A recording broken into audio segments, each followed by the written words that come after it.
Some milestones feel like the universe finally cashing in on all those sleepless nights and microwaved ramen dinners. Earning my MD was supposed to be one of those moments.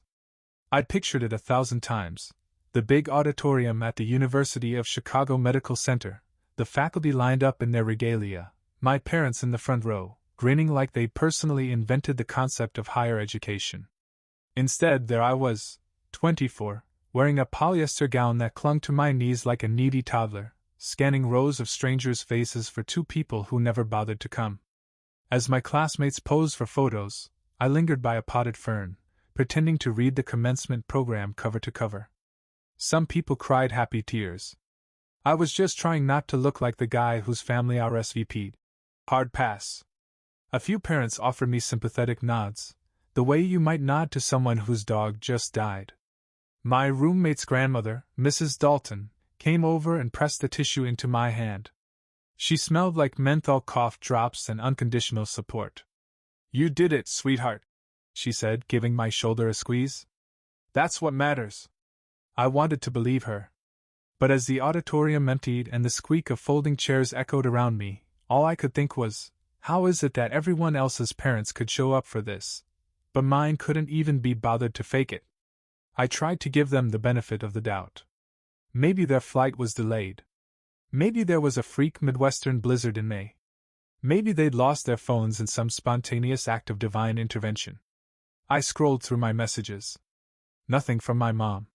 Nothing from my dad. Not even a "Congrats, bud." Not even a thumbs up emoji. Finally, I called my mom, half hoping she'd answer in a panic, apologizing for running late. She picked up immediately, sounding relaxed enough to be horizontal. "Hi, Caleb. What's going on?" My throat felt tight. "Graduation ended an hour ago." A beat of silence. Then, "Oh, right. Today was your big day." I swallowed, my mouth dry. "Where are you?" "Oh, honey, we're on the Caribbean cruise with Ryan. Didn't he tell you? We booked it to celebrate his new job." I blinked. "The sales job he started last week? He's been working so hard," she gushed. "It just felt right to mark the occasion." I almost laughed. I'd spent 4 years buried under anatomy flashcards and the constant terror of accidentally killing a plastic mannequin in simulation lab, and my little brother gets a vacation for making it through 2 weeks of corporate training. "That's great," I said, my voice flat. "Honey, don't be upset," she said, like she was soothing a toddler who'd dropped an ice cream cone. "We'll plan something for you when we're back." "Don't bother," I said, feeling something snap in my chest. "Don't bother showing up to my future either." Before she could answer, I hung up. I stood there for a while, the phone still in my hand, trying to decide if I was angry or just tired. Maybe both. Outside, the sky was bright and full of possibility. Inside me, it felt like all the air had been sucked out.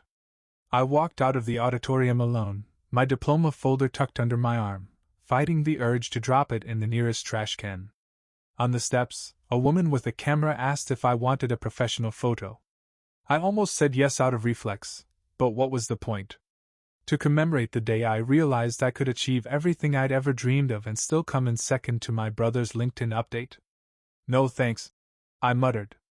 I passed groups of families hugging, crying, toasting with plastic flutes of cheap champagne. I stepped around a kid being lifted onto his dad's shoulders, his tiny graduation cap flopping over his eyes. All I could think was how much I'd wanted that moment. Just once. To feel like I was worth showing up for. Back at my apartment, I peeled off the gown and dropped it on the couch, where it landed like a deflated balloon. The silence was almost comical. That's when I realized, it wasn't that they'd forgotten me. They just decided Ryan was more important. And this time, I was finally done pretending I didn't notice. Back at my apartment, I sat on the edge of my bed, still in my dress shirt and tie, staring at the wall like it might suddenly sprout answers. I thought about calling someone, my roommate, my old lab partner, even Mrs. Dalton. But I didn't. Because what was I supposed to say? "Hey, remember when I graduated med school today?" My parents were too busy sipping margaritas on the Lido deck to notice. Instead, I stood up and went to the hall closet. I knew exactly where I'd hidden it, the cardboard box labeled, "For when they pretend to care." I'd started filling it months earlier, back when it hit me that someday they might come knocking, acting shocked that I'd distanced myself. Like this was all a misunderstanding I'd imagined, instead of years of being treated like the background character in Ryan's highlight reel. I pulled the box down and set it on the kitchen table. Inside were the receipts of my life, the ones no one ever asked to see. My acceptance letter to med school, which they'd never acknowledged beyond a terse "nice." The dean's list notifications I'd taped to the fridge until I got tired of watching them curl in yellow, untouched.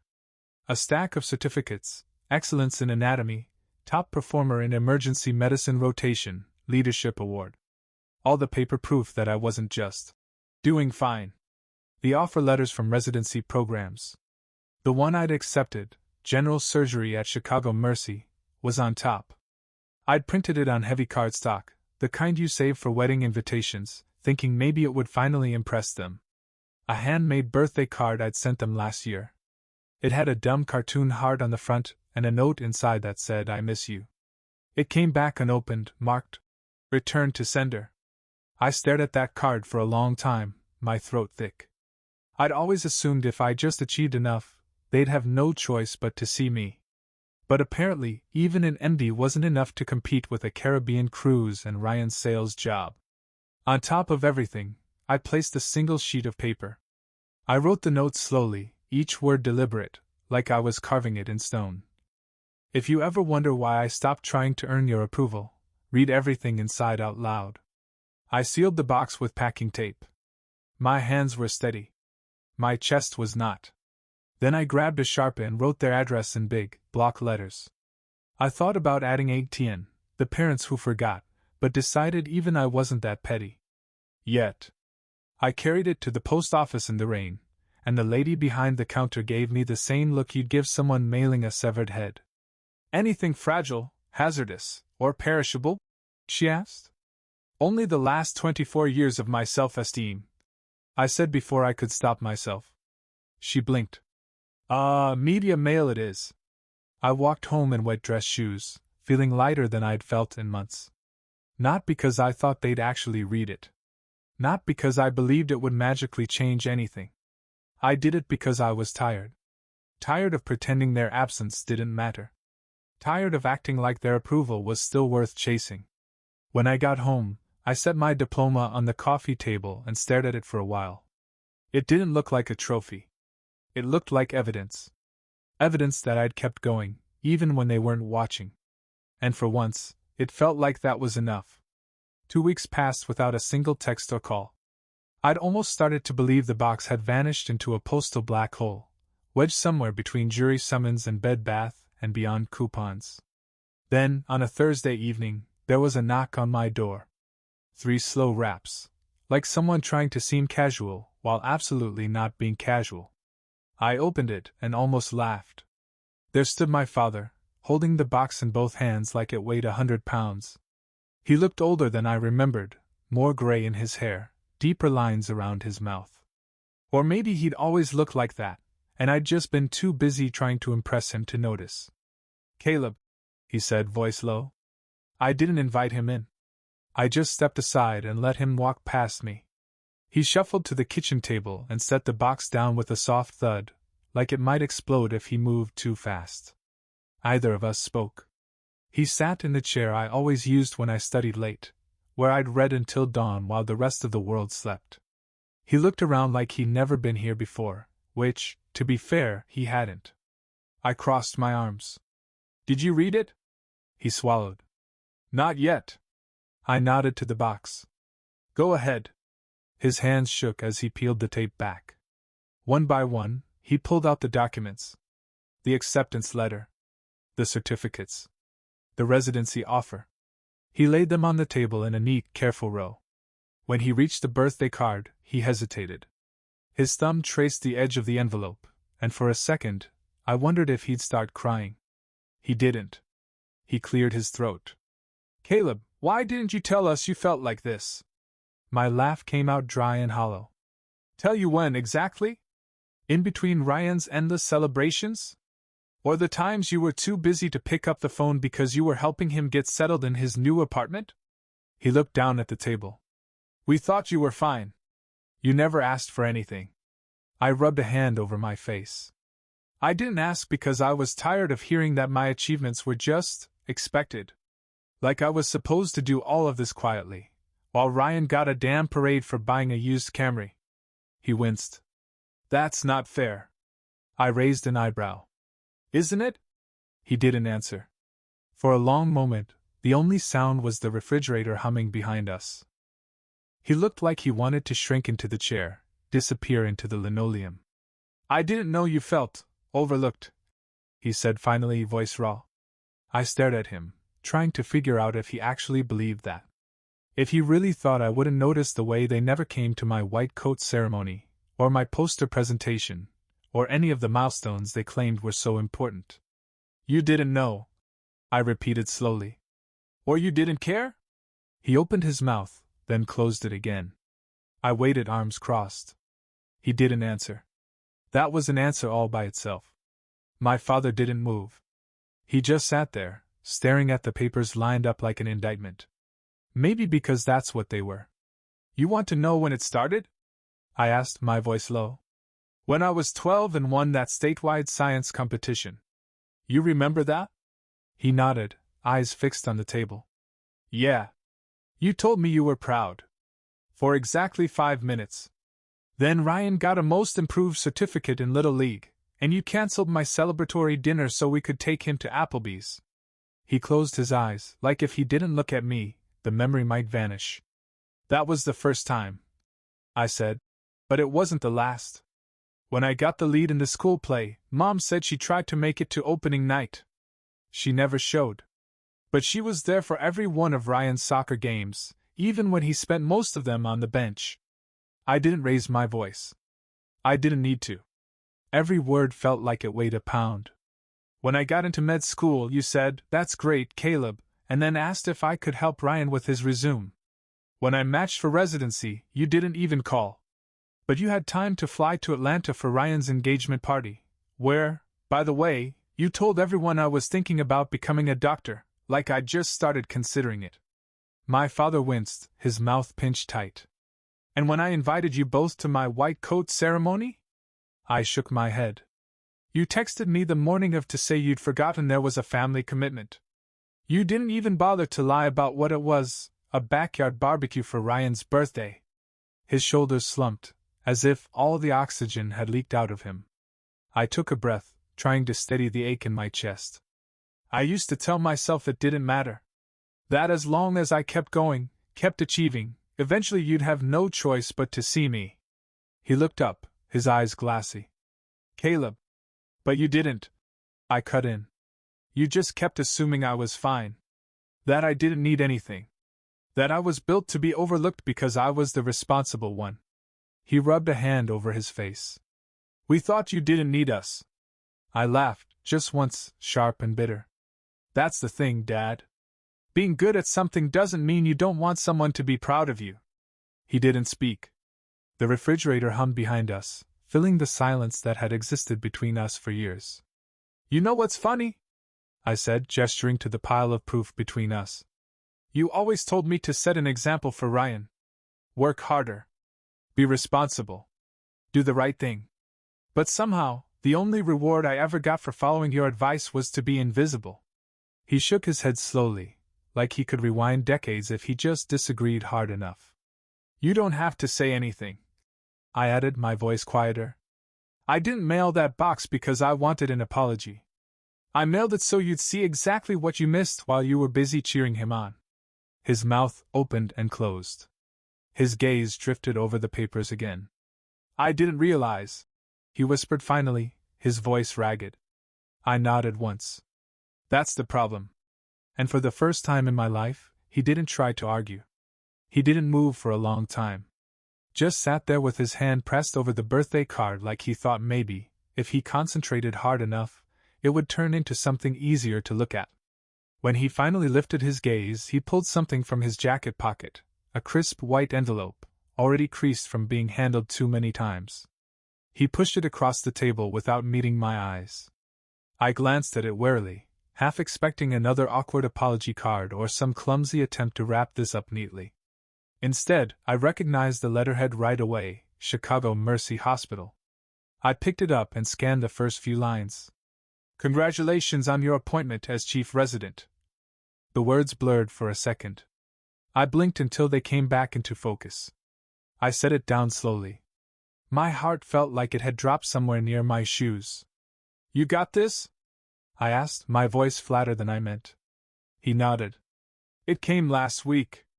Your mother brought in the mail. She assumed it was another university newsletter." "Another newsletter," I repeated, because sometimes you have to say the absurd thing out loud just to believe it. "She didn't mean anything by it," he said quickly, like that made it better. "She never does," I muttered.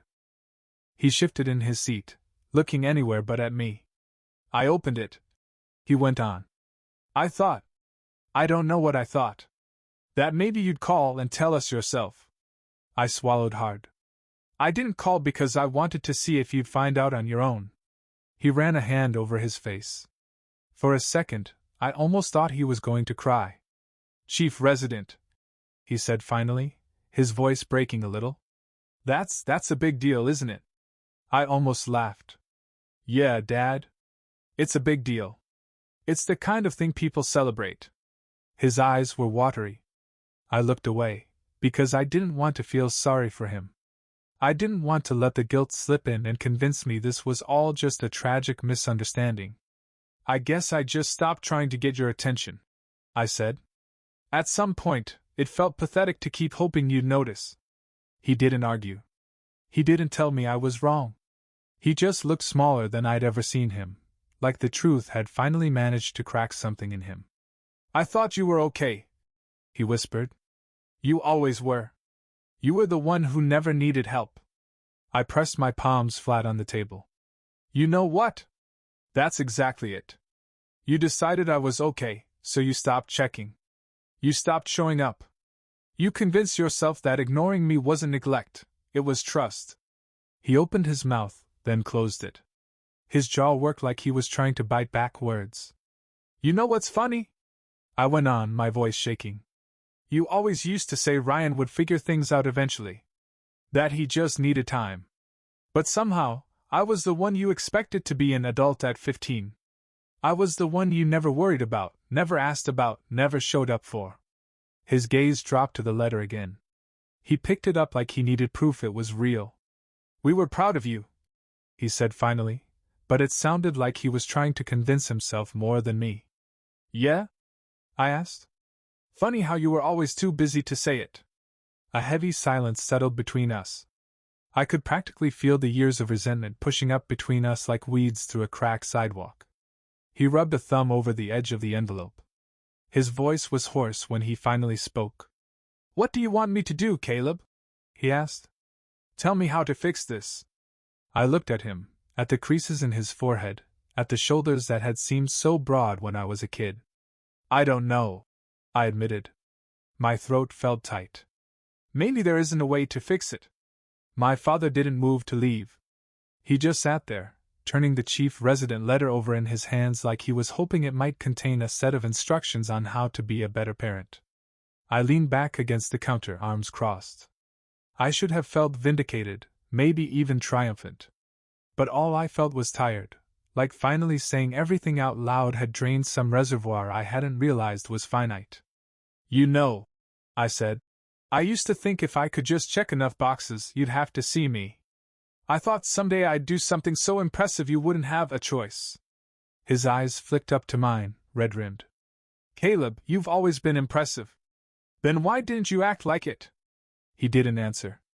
Just looked back down at the table. I thought about all the times I'd tried to pretend it didn't bother me. The nights I'd sat alone in my apartment, eating leftover takeout while scrolling through photos of Ryan's birthday parties, engagement dinners, housewarmings, every event that got the whole family together while I was an afterthought. When I finally spoke, my voice came out quieter than I expected. "You know what it feels like? It feels like being punished for being capable." His brows knit together. "What do you mean?" "It means that every time you ignored me, it wasn't because you didn't love me, It was because you decided I didn't need you. You convinced yourself I was fine on my own, so you could focus on Ryan. Because he was always the one who needed help. He flinched, but didn't deny it. And I did it. I went on. I played along. I made sure you never had to worry about me. Because I thought if I was good enough, you'd come around. He wiped a hand across his face, and for a moment, I almost saw my father as he'd been when I was small, the man who taught me to ride a bike, who used to hoist me onto his shoulders so I could touch the ceiling. I didn't know when that version of him disappeared. Maybe he never really existed. I'm sorry, he said finally. The words sounded rusty, like he hadn't used them in years. I didn't say anything. I should have been there. He went on, his voice breaking. I should have told you how proud I was. I should have, Caleb, I don't know why I didn't. The worst part was that I could tell he meant it. He wasn't making excuses. He wasn't trying to twist it into something that hurt less. He just sounded defeated. I know you can't forgive me, he said quietly. I wouldn't if I were you. I stared at him for a long moment. I don't know if I can, I admitted.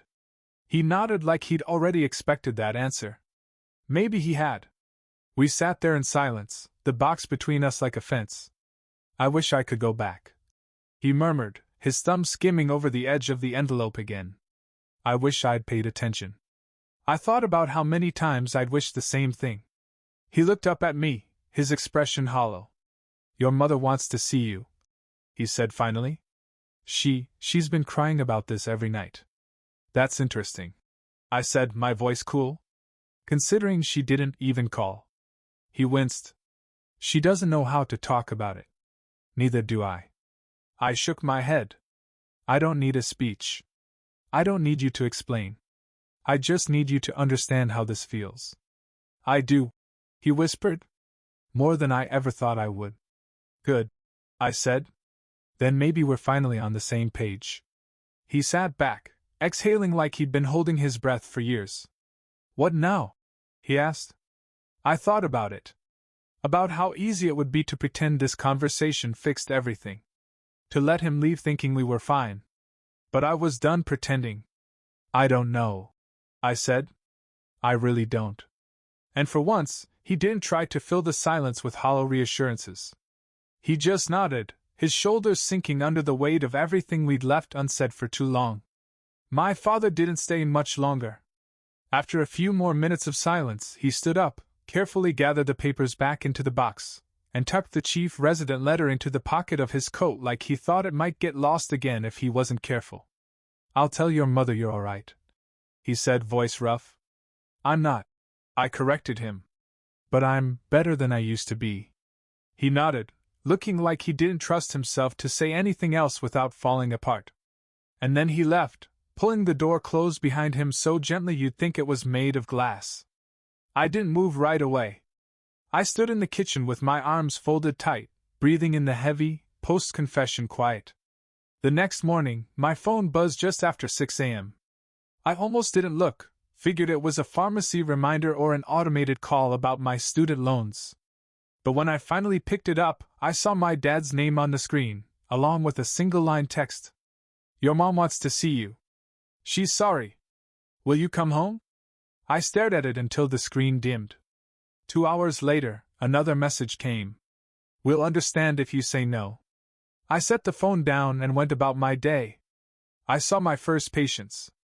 I signed charts. I made a cup of cheap coffee that tasted like regret and hospital-grade disinfectant.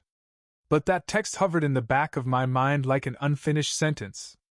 Part of me wanted to delete it, to pretend none of this was happening. Another part wanted to drive straight to my parents' house and scream every buried grievance into the walls. In the end, I didn't do either. I just sat at my kitchen table that evening, staring at the window, while the sky turned from pale blue to the deep indigo of early spring. When I finally picked up the phone again, my thumb hovered over the keyboard for a long time before I typed. I'll come by tomorrow. But if she starts making excuses, I'm leaving. His reply was almost instant. Understood. The next day, I pulled into the driveway of the house I'd grown up in, A squat brick ranch that hadn't been updated since the early 90s. The lawn looked exactly the same. The cracked walkway. The same wind chime by the front door, still making that cheap, hollow sound every time the breeze caught it. For a second, I sat there gripping the steering wheel so hard my knuckles went white. I felt like I was 16 again, coming home after soccer practice to find out they'd forgotten to pick me up.